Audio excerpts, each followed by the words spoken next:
Do you believe that leadership are capable of driving the results that you're hoping for? And if we ask that in isolation, you're going to get some really honest results. Welcome to Scale Sessions, the podcast that helps revenue leaders like you boost sales and revenue to achieve business growth within the trenches insights. We can skip the fluff and focus on real-world strategies you can use right away. Each episode brings you actionable takeaways from sales and revenue leaders navigating growth challenges like you. Let's dive into today's session and scale up your success. Hannah Ajikawo is the founder of Revenue Funnel and one of the most trusted voices in go-to-market strategy. She's worked with nearly 50 B2B revenue teams, rebuilt sales functions from the ground up, and helped companies unlock serious growth by fixing what's actually broken in their pipeline. Hannah, welcome to Scale Sessions. Hannah, I'm so excited that you're joining us today because we've met on loads of occasions and I never actually get the chance to chat. But finally, I've got you all to myself. I could spend all day going through your CV and all the various places you've worked, pretty much every role in the revenue function. But actually, I'd like to go back to where it all started and your degree, which was in criminology, social policy and social sciences. And is that, would you say, the best grounding for a career in sales? Absolutely. Yeah, obviously, because I'm there trying to problem solve and trying to figure out lots and lots of stuff all at once and then put it into some kind of coherent story so I could figure out how we solve crime. Yeah, so that was interesting. So I was one of those people that was always good at everything. I was like good enough at everything. So like all sports, I kind of got like good grades across the board. And so I didn't know what to study at university at all. I had no idea. So I just I think I was that I went through every single subject, skip science in the prospectus. Science never quite made sense to me. In this prospectus and was like, that looks cool. And then I went for the social sciences route. So yeah, I really, really wanted to solve crime. I genuinely thought like this is just so easy. I don't know why people haven't solved it yet. And it's not, by the way, Nicola, it's not easy. No, and instead you decided to solve sales problems and customer problems, which is also not easy either. Question though on that, if you could go back and do your degree again, would you pick the same one? Yes, but I would make sure that I get an A in my GCSE maths because that was the only reason I couldn't go on to do forensic detective work. When I applied for the Metropolitan Police to do their little graduate scheme, we used to have loads of those back in the day.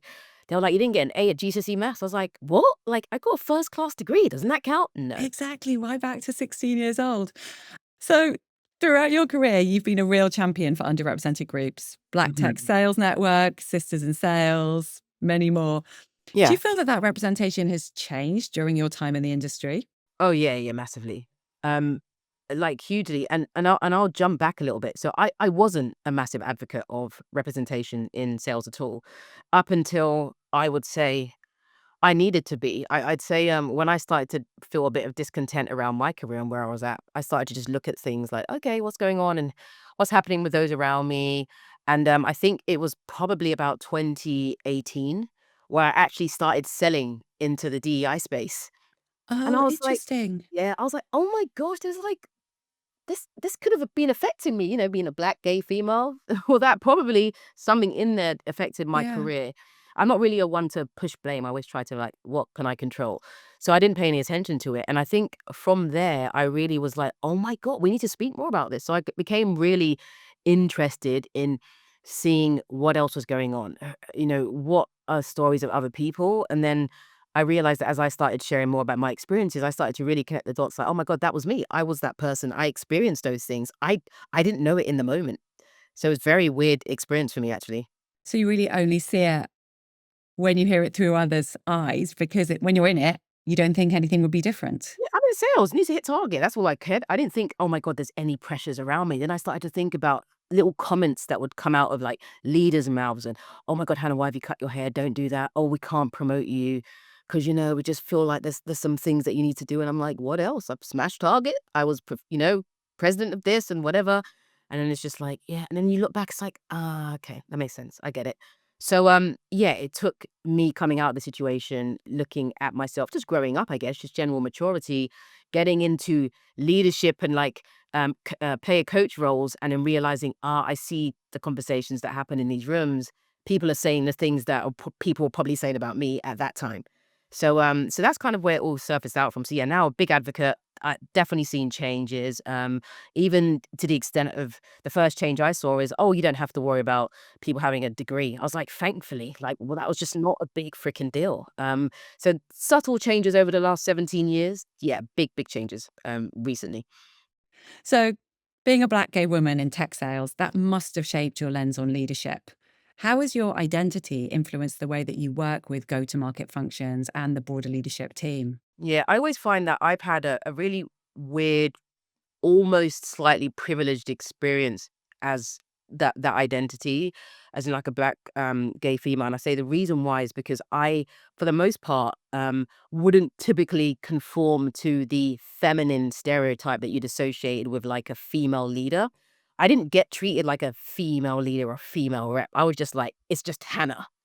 So I think that the some of the things that a lot of my female counterparts experience, I just didn't experience, and I'm very vocal about that because I don't need to like overemphasize or make myself feel like I experienced stuff that a lot of stuff that I just didn't, and I feel like I had a bit of privilege, which meant I didn't get. I wasn't spoken over as much, things like that, right? So, and I feel like I was lucky in that sense. But in regards to how that's helped me shape my thinking, is it's just broader. I just see things in a lot of different ways to how people will often see them. I was always quite brave, or I say courageous, to speak up and share my perspective. Yeah, some people would just kind of like, yeah, Hannah, kind of like shut up without saying it. But I know that as I grew, you kind of build that muscle, more experience. And it's like, absolutely no, you are going to listen to me this time. You are going to listen to me. So I was very much the person open to new ideas in comparison to a lot of other leaders that are like, no, we've always done it this way. This is how it should be done. This is all that's possible. I'm like, everything is possible. That's what I think the biggest thing that has shaped my experiences. And that's from my lived experiences, because I'm like, I should not be speaking to you right now on this podcast based on what the statistics were telling me about where I should be. So I'm like, everything's possible because I've seen myself do things that are not meant to be possible for me. So that's kind of what shaped a lot of my thinking. So I know you work a lot with investors and leadership teams, and often, I've been there myself, the investors are putting enormous amounts of pressure on leadership teams. We need to 10x and do more with less, the usual. How do you approach building that story that keeps investors aligned with the business plans, that go-to-market plan, without putting that toxic pressure on the team? I'm willing to be unlikable if it means that I can still put a team in the position to win. I generally don't care. And being likable is important, but I feel like people prefer results over friends. Friendship comes after. You've made a positive impact on my life, and now I'm interested in talking to you. What's your name? Right? That's kind of how it works. So I think and I say that I'm happy to be unlikable in the beginning because I like to ground things in reality. You might want to 4x, 10x growth. That's fine. Have we really broken down what that takes? And I'm really big on doing that so that we can develop a very carefully curated narrative which talks to how we start to create that change. It's so easy to be like, and we've seen it, Nicola, you've definitely seen this. We have 5 reps who have produced 10 million. If we get 10 reps, they're going to produce 20 million. Let's not think about the economy. Let's not think about training, ramp. Let's not think about tool roadmap development. Let's not think about enablement. There's just nothing. And I know to a lot of leaders, it's like, well, that's obvious. It's not. And this is the thing where the curse of knowledge comes in. We all assume those things are obvious, and they are not to a lot of people. So I'm like, if I can help companies to create a really clear story as to where they're at, where they're trying to get to, what that takes, what to consider on that journey, then investors will look and say, this is definitely a stretch target for us. Yeah, we want to make it happen and we need that return, but this is a stretch. So now we either have we have a choice. Do we just keep pushing for that, and maybe that invites some toxicity into how we're working, or do we regroup and try and figure out what's realistic that still pushes us and shows growth? And I think now is the first time in many years where investors, particularly ones that I've spoken to over the last few years, are like, I get it. Yeah, the market meant there was more money and it was cheaper and all those stuff, but we get now we have to probably change how we're thinking about things. That wasn't available even 5, 6 years ago. So it's like we can have those conversations, but I think a leaders, we're still a little bit scared to be like, that's just not possible. Yeah. It's the investors. We've just got to do what they say. Well, just got to do what they say. We're going to make it work, and we're going to piss people off, force people into burnout. We're going to keep losing the team every year. Who cares? We'll just keep spending hundreds of thousands to recruit them. That you can't spend hundreds of thousands anymore to recruit people. You've got to make sure they stay, build their tribal knowledge. We know that reps perform really well when that's called a 2.5 year free mark, even if they're average, just because of tenure and time, right? So there's like all these things that we have to consider. But I'm very big on grounding in reality and making sure that we can really think about what are the implications of this change. So can we take a specific example? So the classic, we want to grow 4x, 10x, whatever it is. The revenue organization is already at breaking point. They've got huge risks of churn. How do you actually tackle that conversation? Because you've got to get the leadership team on board. You've got to get them brave enough. You've then got to convince the investors. As an external party coming in, because I know you've worked with over 40 of these businesses, how do you handle that? One of the first things that when I start working with an organization, and I'd encourage this, and a lot of people say, we do a discovery, Hannah. The kind of discovery we're doing that I see companies often do is just too lightweight. Like we need to get into the weeds of stuff. So I do a lot of things to customers. I say to customers because they don't like it, but I'm like, just trust me on this journey. So I build trust really early on so that they feel brave enough to go along with the things that I tell them to do that they hate. That's the first thing, right? So I set the expectation that you're not going to like the next few weeks. Um, and what that is I like to start from the numbers. Where are we today? Like, how are we performing? What's the makeup of that performance? Where's it coming from? And I want to just look at some of the basic stuff inside their funnel. Like, what's the conversion rates? Because you just look at the conversion rates, you're like, that's off. What's going on there? And I like to pinpoint that. So I like to look at data. The next thing I like to look at is benchmarks. The other thing I like to look at, so data is their data, benchmarks. I like to look at the culture of the organization and looking at how integrated and aligned are they. That is the biggest gap that a lot of people don't look at. So I'm trying to understand through various different things that we do. That is like our little like unique way of working that helps to surface the things that are creating those issues in the business. Because it's easy for me to say, we need to get that win rate up to 25%. And they're like, sounds fantastic. So how do we do that? Right? And what people usually run to is, let's just get more people to run at it, or let's get more Yeah. tech. And I'm like, let's get More tech. Layer it in. layer it in. I'm like, process execution is always going to be a thing that helps you to be more efficient, right? And yes, tech will enable that, but we need to get the systems in place. I'm really interested in your culture audit, because we always talk about, I'm going to do a data audit, I'm going to do a team structure audit, skills assessment, I'm going to look at the funnel. But I've never heard anyone else talk about a culture audit. How do you measure that? What sort of things do you look at? So I ask awkward questions. And I'll ask the same question to everyone in isolation, right? So I won't do it in a group area because one person will answer. But if you ask people individually, so something as simple as who looks after the CRM? Who's responsible? Who is responsible for the leads that come into this very specific thing? Oh, okay. Who is accountable for setting up these pieces? So we ask all of these questions around that. Do do you believe that leadership are capable of driving the results that you're hoping for? And if we ask that in isolation, you're going to get some really honest results from that. But what we do is when we're taking all of those information pieces in, we're seeing the inconsistencies and the incongruence between what people think is happening, what is actually happening, what people think, what they're doing. And then you start to see where these massive gaps are. And then you get this, when you start to share this back, of course, anonymous, inside the organizations, people are like, I knew something was off. I didn't realize that, or this is news to me.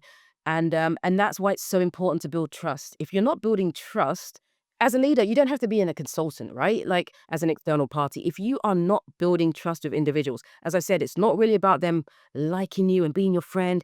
It's like, do I trust this person, even though they're sometimes an a-hole, to help me make more better decisions? And if you don't, you've lost them. And I've had that. I'm not going to say everyone trusts me. I've had situations where I've said, if we don't get the sales leadership on board, this fails. And they're like, don't worry, it's fine. We're the growth team. I'm like, you need sales leadership involved in sales changes or it ain't going to happen.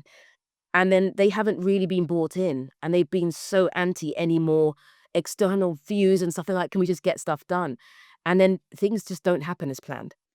And it's interesting with that trust piece, like the classic, do we have a psychologically safe environment? When you ask a group, yeah, we all really trust each other. Then when you ask everyone individually, everyone says no. You're like, what is going on here? And this is why people, like, they love to throw all these phrases around, but I'm like, have you earned the right to create a psychologically safe environment? Like, why should anyone trust you? Why should anyone feel safe? What have you done? And people often can't pinpoint the stuff that they've done to make a safe environment. And then it's like, oh, wow, like, oh my God, there's so much work to be done. I'm like, exactly. So when those investors are saying we need to grow 5x, it's like, yeah, but we can do it really expensively by pissing off people, burning everyone out, creating this toxic environment, or we can try and do it in a way which actually means we have to fix all of these other cultural issues. Like, people aren't ready for this change, and investors don't like that wishy-washy stuff. They can't measure it. Yeah, as you say, that's at the heart of everything. And it's really interesting, isn't it? Because it's actually the hardest piece to fix. And people are really uncomfortable with it. So it's much easier to say, oh, we've got a conversion problem. We need to throw some more people at it, or we need better sales enablement documents. But actually say, we don't trust each other is really, really hard. At Revenue Funnel, you've worked with over 40 clients, and pipeline is always the biggest problem. And you've talked a lot about it. It's not a lead gen problem, it's a conversion problem. I'd love to hear one or two stories about businesses you've worked with and really turned it around for them. Yeah, I always, you know what it is? So I always say, like, everyone wants more leads. I get it. I'd love more leads. Actually, not yet. Just pause. Like, there's a few things we need to I fix. don't think you want any more leads. I'm like, just give me a sec. But like, what happens is everyone wants more leads, and I'm like, it's often a middle of funnel problem. Every single time someone comes to me with a top of funnel problem, I'm like, it starts in the middle, and the middle is you start to get little pieces of data that help you to inform the things that you're doing at top of funnel, which helps you understand where things are broken. But people are like, if I just keep pumping the top, then I'll be okay. And last year, basically the growth force, the marketing team got challenged by the sales team that we don't have enough leads. So of course they were like, we have a lead problem. And I was like, okay. After a few conversations, they were like, we think it might be more of a sales process problem. And then I was like, okay. And then it was more like, actually, it's just the way we're managing, the way we're scoring, routing, processing. And it was more just a systematic problem around why things weren't getting through. And I'm like, wow, we realized we can't find some leads that came into where have they gone? Salesforce that work. So there was like all these like literally just systematic things that needed to change. So when people are like, what's the value of RevOps? Sometimes millions, sometimes millions, just having that RevOps view to come in and be like, wow, we've just got leaks everywhere. So one of the things we did, so we do like phase 1 and phase 2. In this specific customer, they didn't do phase 2 with us. So phase 1 is like, we're gonna show you everything, where everything's broken, what you typically do as like a discovery, but we do it on steroids because we then actually build your go-to-market. But we build your go-to-market so that you can fix some of the issues and then map out a sprint week to week over 12 weeks as to what needs to change, who's responsible. So we really break down a project plan, and then we do it so that they can either do it themselves or we'll support them in doing it. And some people opt to do it themselves. But what we found is like tens of millions in leakage. I mean, like tens of millions in leakage. And what happens there is, and I've had this even just this morning, a customer said, Hannah, we can't tell people that this was the issue because it makes us all look bad. So they just have to like try to fix things without announcing it. How do you go to your board and say, by the way, I've got a way that we're going to fix revenue. I'm going to fix this $100 million leak that we found. You can't say that. So this is where like everything happens in stealth mode. There's a lot of stealth modey things like just reveal that much, right? So we've done audits where we've been taken, and when they see the results, they bring us to just present that to our board. We want you to meet the board. Go show the results of all these things. So that's kind of some of the things that happen. Another one was a much smaller, like 12-person company, just in and around the early, like 1.2-ish million ARR. Old school business, never really knew what a strategy was. It's just like, we just built our business and we just made money. And I've signed up to your newsletter. I saw that there's this strategy thing and thought that out of prestige. But in that situation, it's like, again, we need more leads, we need more leads, we need more things. And then you just realize like systematically there's a lot of things broken, right? Okay, so I said, okay, so I give you 100 leads today, what are you going to do with them? System's not set up to handle them. We don't have a clear we don't have a clear way of having an intro call, a discovery call, managing a process, giving them guides, supporting this. You realize the ICP and persona doesn't exist, even though it's in their head. So it's like, how do we take all of that insight out in a way that's accelerated, and it doesn't take months and months and months to do. Instead, it takes weeks. And we actually give them something in structure so that they can handle stuff better. So I always say, I just find it always interesting. Everybody wants more leads. I'm like, yeah, we'll get there, but let's optimize for what we have in the first thing, because that's cheaper. And then we can go do all the exciting stuff because we've got an optimized funnel, and then we're going to bring stuff into it and it will do much better. And also, yeah. do you want more leads if, one, you're going to lose them, or two, you can't handle them because you don't have the team set up to do it, or you don't even know if they're good or bad? And when you look at these broken processes, is it because the setup just isn't there and they don't have the RevOps team? Is it poor onboarding of sales? Is it just bad hygiene, bad habits? We move too fast to take the time to do the things that we know we need to do. Every business has that problem. I put a post. I have problems right now that I need solving, because I know that as you grow a business, there's certain things you prioritize. And if we have 3 RFPs coming in tomorrow, do I go answer those, or do I go back to HubSpot and fix some fields? I'm just going to answer the RFPs. So a lot of the time, I always say it's a combination of speed and expertise. And I don't pretend, for the most part, to have expertise that a lot of people don't have. Everyone with time can probably upskill and close the gap. But what it is if we are trying to, we want to do more in a set time frame.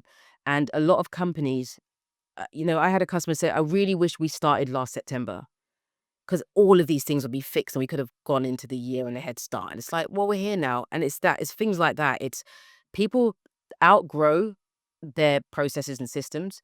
They also then lack the sophistication that is now available to make things smoother, more optimized, AI driven, and all those pieces. So they just fall out of it. And because they've kind of been doing okay, if you're growing, why would I think I need to do anything more? I didn't think I could do more than 70% growth. I just thought that was kind of our ceiling.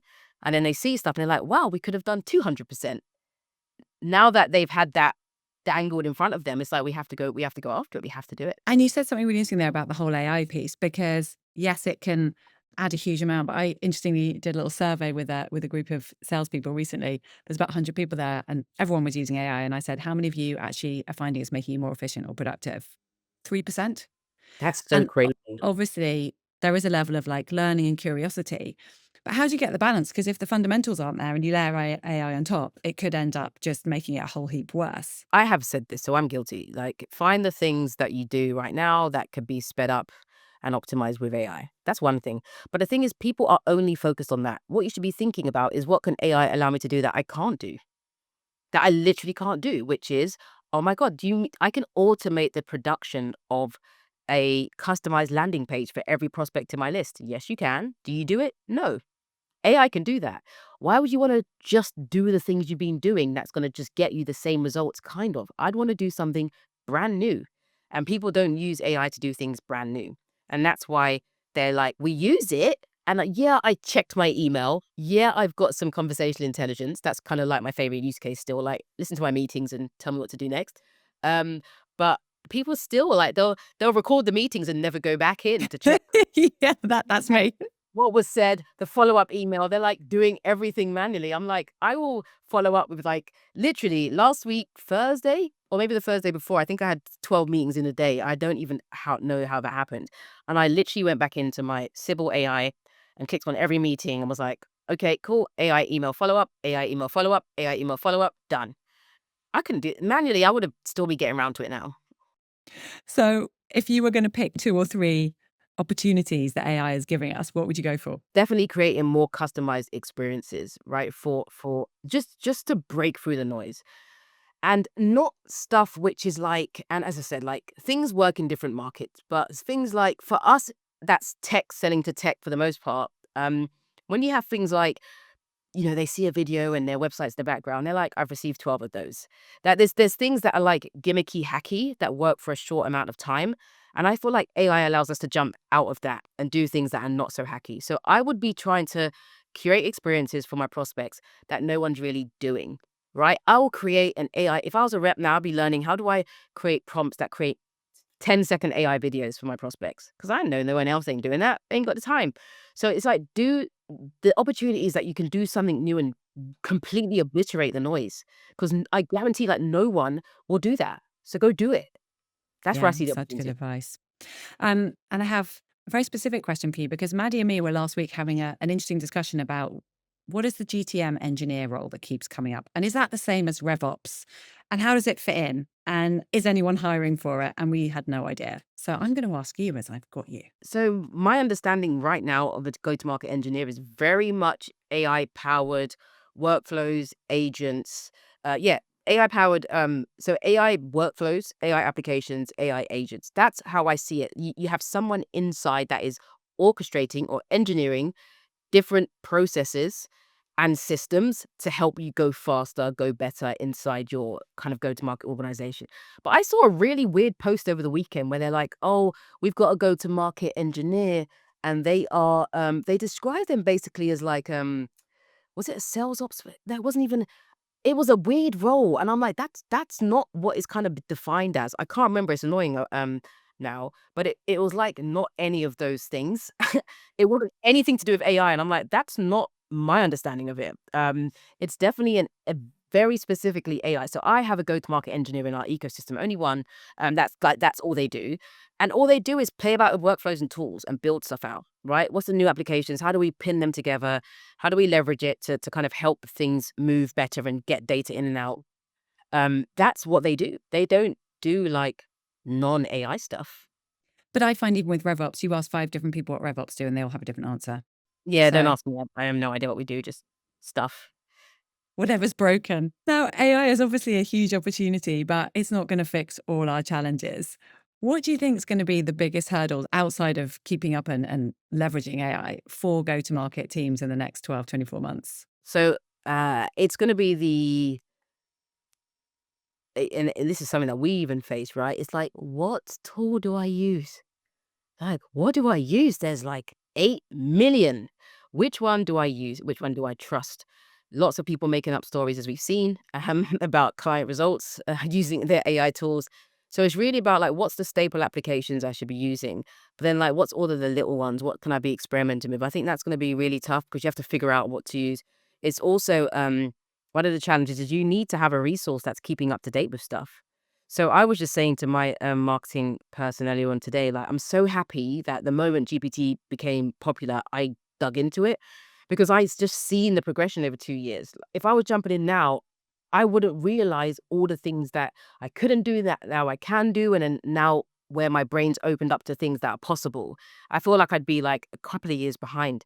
So I think it's just making sure you keep up to date with, okay, is it Perplexity? Is it Claude? Is it this? Is it Grok? Which one? Is it Notebook LM? Is it Google? Like which one do I use to do the thing? Because it keeps changing. Literally, week to week, it improves. Right? So it's like, oh my God, we're saying today about GPT's context and memories. It says memories full, but keeps remembering stuff. So I'm like, where's it taking these memories from? Because I'm confused as to why it's recommending that when I haven't saved it. And it's like somewhere in the threads, the conversation thread. So that's a big thing. And I think the other one is that decision where we finally decide, like, and I don't know how much conversation's happening. I've seen one person in Pavilion talking about it, which is, how is the role of sales going to change specifically around things like the infrastructure, such as like compensation plans?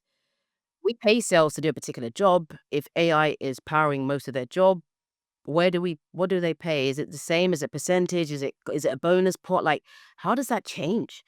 And I feel like that's going to become even more problematic in about a year's time. Like, we are literally overpaying reps. That's gonna be for some companies, we are literally overpaying people. We can't pay people that much. You can't backtrack, like, what? Then yeah, so that's gonna be a big thing. And that's going to be super interesting as well as pricing models change. Because if we move to like the whole consumption Oh, plans, then it's consumption, yep, much yeah. harder to forecast. So you can't be paying these upfront amounts because you don't know what the contract's going to be worth. No, no, no. Not at all. We've got customers right now, well, prospects, I should say, but fingers crossed customers where that's a problem for them right now. They're rebuilding their pricing models, and we're proposing ways to fix that. And then it's like, I'm like, yeah, but okay, do you realize all the other change management that now needs to happen with that? And it's like, oh damn, we forgot about that. Change your pricing, got to change comp, got to change everything. Oh, Hannah, I think we've got a Pavilion webinar coming up on this. I think I'm going to have to organise it. Okay, right. I'll have that one well, I wonder who's going to be happy to speak, because everyone says yes, they want to go, and then no one ever wants to talk about it. But I think we have to be brave. Like, I think I never step on any stage thinking I've got all the answers. I'm like, I can only talk from my expertise and experience, and then some of the ideas and my ongoing learning and what I'm seeing and hearing from customers or prospects during calls. I don't have all the answers. So if we collectively don't have all the answers, there's going to be overlap, right? And we'll all come up with one answer. Let's go with that. That's No, Hannah, you've got the crystal ball. I always trust you. So, quick fire round. What's the biggest lesson you've learned in your career? oh God. Don't assume that people know what is happening. Set the clearest expectations and then set them again. I just can't believe how much doesn't get interpreted in the way that you think is going to be interpreted. So that's what I would say. That's one of the biggest lessons. That's for sales, leadership, everything. Don't be afraid to repeat yourself multiple times. It needs to lodge in their minds. What's one habit or routine that's helped you succeed? I would say in the last couple of years, it's physical discipline. So just working out is a habit that when you stick to it and you try to maintain a healthy life, it kind of rolls into everything else. It's just crazy how it happens. So I'd say as part of that for me recently is like waking up 5 a.m. I wake up 6 a.m. on the weekends. I know it's awful, but my body is now tuned No, into I'm the that. And same. I'm doing it. Yeah, I'm just out and I love it. I'm like, I have so much to give, and it's made me have much more capacity to do more. So yeah, that's a big habit that I developed and it's working really well. What's one book or podcast you recommend? Oh, so you need to go back to some of the fundamentals, like, so let's get back into the 7 habits. It's You need to read that every few years. I read it every time I have a bit of a turning point in my life, and you realize, oh yeah, I messed up there. That's why. Yeah, that person's not talking to me anymore. Or that's why I'm doing well. I always say like, stop listening to sales podcasts. Sometimes, like I have a B2B go to market podcast, right? I want you to listen to that. But I also want you to not listen to stuff like that. I want you to go listen to these crazy entrepreneurs and things like My First Million, where all they talk about is ideas. The reason why is because our biggest limitation now, even with AI, is that our minds are so limited. So we can only think as far as our mind goes. And so we teach AI to be limited, right? So it's like if we go outside of the box and we realize that people are starting and driving companies to 30 million in revenue in 11 months, sometimes in 6 weeks, and you're like, what? Like you need that to help you think differently. So listen and read stuff outside of the sales discipline. And so anything, read about anything, just not sales for a little bit, and just see how you can open your mind and expand your horizon. And on a quick side note, do you think there's going to be a Hannah book at some point? I feel Oh like there yeah, should be. I'm 20,000 words in, and I didn't like it, but someone said someone else probably liked it, so keep writing. So yeah, Yeah, I'm looking yeah. forward to that. How do you switch off after a busy day? I try to I don't in the week, I struggle for that, but on a weekend I watch stuff like The Ultimatum, like Love Is Blind. I'm like, Like yes, Love Rat? love rap, death, scams. I like to kill my brain cells. Reality TV will help me kill my brain cells, or doom scrolling. Sometimes I'm like, I've earned it. Let me Yeah. doom scroll. It's funny, actually, we were doing book or TV recommendations at a recent dinner, and everyone around my table was recommending either something to do with zombies, serial killers. I was like, this is a weird theme going on here. And which female leader in your network should we interview next? Ooh. I have to say Chantel George. I just feel like she doesn't realize how much is in her incredible head. She is relatively young compared to a lot of us and has done really incredible things with Sisters in Sales as a community. And when you can maintain relationships with literally the biggest company in the world, like Walmart, you have a lot to share. Like, I mean, at a time when companies are literally getting initiatives to stop spending on anything DEI related or that looks and feels like DEI, you'd still be able to break through that and develop a compelling value proposition to the biggest companies on the planet, to me is like incredible. Like, it's so incredible. So she's definitely someone that has lots and lots of gems around enterprise selling and stuff like that. So yeah, Right, Chantal, I'm coming to find you. go find her. Thank you so much for joining us, Hannah. Next time, cocktails, palomas. Cocktails, serial killers. Yeah, I better start watching some more of these shows. I think I'm getting behind. I can't really join in with the pavilion chat anymore. I can do zombies, but not serial killers. They're too real for me. Yeah, exactly. It's like a little bit too real. Yeah, I feel you. But no, thank you so much. It's been great. I really enjoyed this conversation. Thanks for tuning in to Scale Sessions. If you found today's insights valuable, be sure to subscribe and leave a review. Stay connected for more no-nonsense advice to help you scale your business, drive revenue, and achieve your growth goals.